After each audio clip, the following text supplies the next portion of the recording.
प्रणाम आत्मवंदन. Unique recce मध्ये तुम्हा सर्वांचे खूप खूप स्वागत आहे. आज आपण जाणून घेणार आहोत आपल्या शरीराचे मनाचे पालन पोषण करणारा उत्कृष्ट असे घडविणारा म्हणजेच आहार. आहार हा प्रत्येकासाठी अत्यावश्यक असणारी गरज आहे. या आहारालाच म्हणजेच आपल्या अन्नपाण्याला प्राप्त करण्यासाठीच प्रत्येक व्यक्ती सकाळी उठल्यापासून रात्री झोपेपर्यंत धावाधाव करत असतो, कष्ट करत असतो, मेहनत घेत असतो. मग ही जी मेहनत आहे शारीरिक मानसिक, आपण जे काही कष्ट करतो त्यातून जो आहार आपण ग्रहण करतो तो आहार जर आपल्या शरीर मनाचे पालन पोषण उत्तमरित्या करून आपल्याला तंदुरुस्त ठेवणार असेल तर त्यासाठीच आपल्या शरीरामध्ये कोणता आहार उत्कृष्ट आहे आणि कोणता आहार ग्रहण केल्याने म्हणजेच विरुद्ध आहार हा आरोग्यासाठी अदृश्य विष आहे. यासारखे आपल्या आहाराविषयी आज आपण माहिती घेणार आहोत. पहा, जे पदार्थ रस रक्तादी सप्तधातूंच्या विरुद्ध गुणधर्माचे तसेच वात पित्त कफ या त्रिदोषांना प्रकुपित करणारे आहेत त्यांच्या सेवनाने रोगाची उत्पत्ती होते. या पदार्थांमध्ये काही परस्पर गुणविरुद्ध, काही संयोग विरुद्ध, काही संस्कार विरुद्ध आणि काही देश काळ प्रमाण स्वभाव इत्यादींनी विरुद्ध असतात. म्हणजेच पहा, एखादा पदार्थ आवडतो म्हणून तो भुकेपेक्षा जास्त सेवन करणे म्हणजे पोट बिघडण्याचे कारण. आणि त्या ऋतूमध्ये प्राप्त असणारी फळे पालेभाज्या आपल्याला आवडू अथवा न आवडू आपल्या शरीरासाठी ती गरज असते म्हणून ग्रहण करणे गरजेचे आहे. तसेच आपल्यामध्ये असणाऱ्या आवडीनिवडी जोपासताना ती आवड जर आपल्या आरोग्यासाठी, पहा, ज्याप्रमाणे आपण फळं खातो, भाज्या करून खातो, त्या जर भाज्या आवडीच्या नाहीत म्हणून आपण खात नाही, पण हा विचार करतो का ते भाजी मला आवड म्हणून नाही खायची तर माझ्या शरीराची गरज म्हणून खायची. पण ते टाळून आपण नको तो आहार ग्रहण करतो आणि शेवटी काय करतो, त्याच्या दुप्पट पैसा तो जातोच आपला दवाखान्यात, पण आपल्या शरीराला जो त्रास होतो, वेदना होतात त्या वेगळ्याच आणि आपला जो नित्याचा व्यवहारक्रम आहे त्यामध्येही बदल होतो. म्हणजेच आपल्याबरोबर इतरांनाही त्रास होतो. म्हणजेच आपल्या घरातील लोकांना आणि आपल्याला त्रास होऊ नये म्हणूनच आहार ग्रहण करतानाच तो काळजीपूर्वक आणि उत्तमाचा ग्रहण करा. देश काळ आणि प्रमाण स्वभावानुसारही आहार असतो. त्या देशामध्ये ते उपलब्ध पदार्थ सेवन केले जातात कारण त्या वातावरणामध्ये त्यांची अत्यावश्यक गरज असते. ज्यावेळेस आपण पदार्थ ग्रहण करतो तो आपल्या शरीराची गरज म्हणजे ऊर्जा असते, पण तो आवड म्हणून नाही तर तो आपल्यामध्ये ऊर्जा, ताकद आणि आपल्याला पौष्टिकता प्रदान करणारा असतो. म्हणून त्याकडे पाहिल्यास अन्नपूर्णा माताही म्हणते, अन्न हे सर्वत्र समान आहे, पण तो ग्रहण करणारा जर ते ग्रहण करताना नाक मोडत असेल किंवा त्यामध्ये भावना जर असे अरे रे कसं आहे काय म्हणून, तर त्याचा तुम्हाला कितीही तुम्ही पौष्टिक पदार्थ खा त्याचा सकारात्मक परिणाम होत नाही. म्हणजे जसे मन जशा भावना तसेच आपल्या शरीरावरती त्याची ऊर्जा क्रिया करते. म्हणजेच आपल्यामध्ये आपण तिखट प्रमाणाबाहेर खाणे रागीट स्वभावाला आमंत्रण देतो. गोड पदार्थही, याचा अर्थ असा नाही की गोड खाल्लं म्हणजे मनुष्य गोड स्वभाव तर नाही. अतिशय प्रमाणाबाहेर गोड खाणंही चांगलं नाही. कोणताही पदार्थ सेवन करणे म्हणजे आपल्या शरीराला त्या ऊर्जा प्रदान केल्या जातात, पण त्या पदार्थाला सेवन करण्याची ही एक पद्धत असते. पहा, आपण ज्यावेळेस दुधासोबत मूग, उडीद, हरभरा म्हणजे चणा इत्यादी सर्व पदार्थांच्या प्रकारच्या डाळी, सर्व प्रकारचे आंबट व गोड फळे, गाजर, रताळे, बटाटा, मुळ्यासारखी कंदमुळे, तेल, गूळ, दही, खोबरे, लसूण, कमळकंद या सर्व मीठयुक्त व आम्लीय पदार्थ संयोग विरुद्ध आहेत. दूध व याचे सेवन एकाच वेळी करू नये. याच्या सेवनाने आपण ज्यावेळेस अन्नपदार्थ खातो त्याच्यानंतर दूध प्यायचे असेल तर कमीत कमी 2 तासाचे अंतर असावे. मध, तूप, तेल व पाणी या 4 द्रव्यांपैकी 2 अथवा 3 द्रव्यांना समप्रमाणात मिसळून सेवन करणे हानिकारक आहे. गरम व थंड पदार्थ सोबत खाल्ल्याने जठराग्नी व पचनक्रिया मंद होते. दही व मधाला गरम केल्याने ते विकृत बनतात. दुधाला विकृत करून म्हणजेच दुधाला फाडून म्हणजेच दुधाचे आपण विरजन करतो ना, विरजन करून छेना, पनीर तसेच आंबवून बनवलेले पदार्थ, डोसा, इडली स्वभावतःच विरुद्ध आहेत. अर्थात याच्या सेवनाने लाभाऐवजी हानीच होते. रासायनिक खते टाकून भाज्या ज्यांचा NDA बदलण्यात आला आहे असे पदार्थ व रसायनाद्वारे म्हणजे केमिकल्सने पिकवलेले पदार्थ, फळे सुद्धा स्वभावाविरुद्ध आहेत.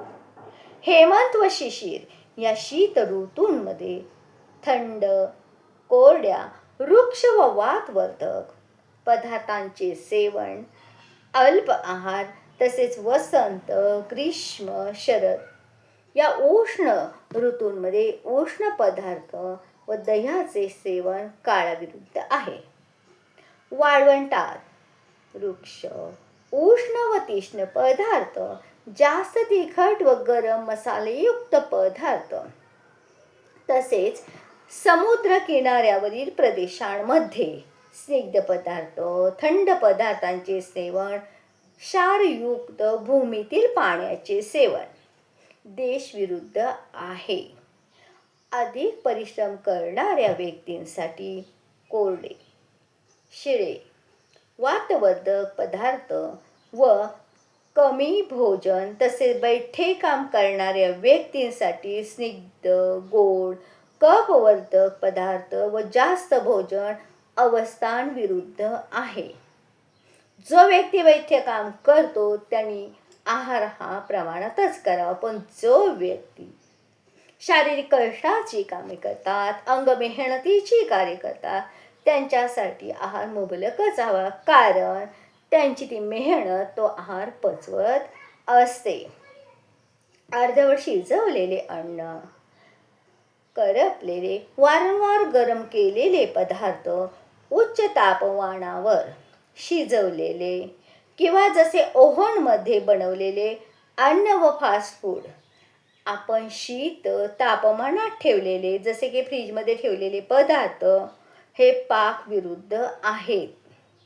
मलमूत्रांचे विसर्जन केल्याविना भूक नसताना भोजन करू नये, हे क्रमविरुद्ध आहे. जो आहार मनोकूल असेल तो हृदयाविरुद्ध आहे, कारण जठराग्नी प्रदीप्त झाल्यावरही जसा आहार मनोनुकूल नसेल तर अन्नाचे सम्यक पचन होत नाही. विरुद्ध आहाराच्या सेवनाने बळ, बुद्धी, वीर्य आणि आयुष्याचा नाश होतो. नपुसकता, अंधत्व, वेडसरपणा, भगंदर, त्वचाविकार, पोटांचे रोग, सूज, आम्लपित्त, पांढरे डाग, ज्ञानेंद्रियांची विकृती व अष्टमहागत अर्थात 8 प्रकारच्या असाध्य व्याधी उत्पन्न होतात. विरुद्ध अन्नाचे सेवन मृत्यूलाही कारणीभूत ठरू शकते. म्हणून देश, काळ, वय, प्रकृती, संस्कार, प्रमाण इत्यादीचा विचार तसेच पथ्य अपथ्याचा विचार करून नेहमी पथ्यकर पदार्थांचे सेवन करावे. अज्ञानवश विरुद्ध आहाराच्या सेवनाने नुकसान झाले असल्यास पंचकर्माने म्हणजे वमन, विरेचनादी, शरीराची शुद्धी आणि इतर शास्त्रोक्त उपचार केले पाहिजेत. ऑपरेशन व ॲलोपॅथी औषधे रोगांना समूळ नष्ट करत नाही. आपला संयम तसेच निस्वार्थ व जाणकार वैद्याच्या देखरेखीत केलेले पंचकर्म विशेष लाभ देते. पहा, याच्यामुळे काय होतं, रोग तर मिटतात परंतु आयुष्यही आपले 10 ते 15 वर्षांनी वाढू लागते. सर्वांचे हित इच्छणारे व आपली आध्यात्मिक व उन्नती व मानसिक प्रसन्नतेसोबतच शारीरिक विषयांवर आपल्याला सावध करीत आले आहेत की प्रत्येकामध्ये आहाराविषयी जागरूकता दिली आहे. अध्यात्मातही आहाराला अतिशय महत्त्व आहे. आपण जर विरुद्ध आहार ग्रहण करत असू म्हणजेच आहार हा भाजीपाला किंवा आपला आहार सात्विक नसेल, सात्विक अन्न ग्रहण केले नसेल तर आपण मंदिरातही जात नाही किंवा भजन पूजनही करू शकत नाही. म्हणजेच आहार सात्विक का हवा तर आपल्यामधल्या ऊर्जा सात्विक राहण्याकरता. जसे पहा की नासमजपणामुळे काही लोक दुधात सोडा किंवा कोल्ड्रिंक टाकून पितात. ही स्वादाची गुलामी पुढे त्यांना किती महागात पडते याचे वर्णन करून विस्तार करण्याचा जर विचार केला तर आपला एकही व्हिडिओ कमी पडेल. म्हणजेच आपण जो आहार ग्रहण करतो तो विरुद्ध जाणीवपूर्वक आवड म्हणून करत असेल तर त्याचा निश्चितच आपल्याला पुढे त्रास होतो. विरुद्ध आहार किती रोगांचा जनक आहे त्यांनाच ठाऊक नाही. आपण अन्न ग्रहण करतो विरुद्ध त्यावेळेस वाटतं की त्रास होईल, पोट फुगणे, अपचन होणे, ॲसिडिटी, ढेकर, उलटी, मळमळ. का तर तो विरुद्ध आहार ग्रहण करतो. आपलं मणिपूर चक्र अन्नमय कोशालाही तिथे तो पचण्यास जड जातो. दूध व दुधापासून बनवलेल्या खीर, व्यंजनासोबत मीठयुक्त पदार्थ अथवा आईस्क्रीम, मिल्कशेक सेवन हे सर्व विरुद्ध आहेत. त्याच्यामुळे पाश्चात्य जगातील मुले, तरुण, वृद्ध सर्व बऱ्याचशा रोगांना बळी पडत आहे. पहा, त्या ठिकाणी असं काही नाही, त्यांना ज्यांना जे आवडतं जसं आवडतं तसं खातात.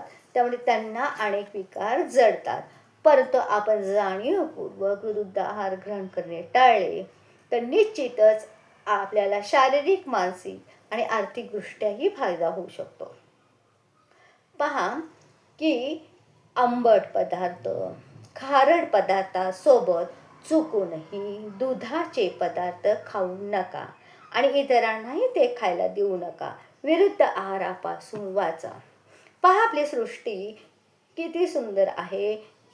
वातावरणामध्ये उन्हाळा सुरू आहे, ग्रीष्म ऋतू. या काळामध्ये आपण थंड पदार्थ, कोल्ड्रिंक्स वगैरे पिल्याने आपली तहान तर भागत नाही, ती वाढते. परंतु पहा, कलिंगड, द्राक्ष, आंबे अशा रसयुक्त पदार्थांचे सेवन केल्याने आपली तहान तर मिटतेच परंतु शीतल आणि थंडावाही प्राप्त होतो. म्हणजेच ऋतुमानानुसार आहार जर योग्य प्रमाणात ग्रहण केला तर निश्चितच आपण आरोग्यासाठी सुदृढ आणि सक्षम राहूया. आपल्यातील ऊर्जाही संतुलित राहतील. जय जय रघुवीर समर्थ. जय सद्गुरू. आहार म्हणजेच अग्नी तत्व म्हणजेच मणिपूर चक्र, अन्नमय कोश उत्कृष्टरित्या कार्य करावा म्हणून अन्नमय कोशाचे, मणिपूर चक्राचे खूप खूप आभार. तुम्हाला जर माझे व्हिडिओ आवडत असतील तर नक्कीच लाईक, शेअर आणि सबस्क्राईब करा. पुन्हा भेटूया पुढे ध्यानाच्या व्हिडिओ. तोपर्यंत जय सद्गुरू.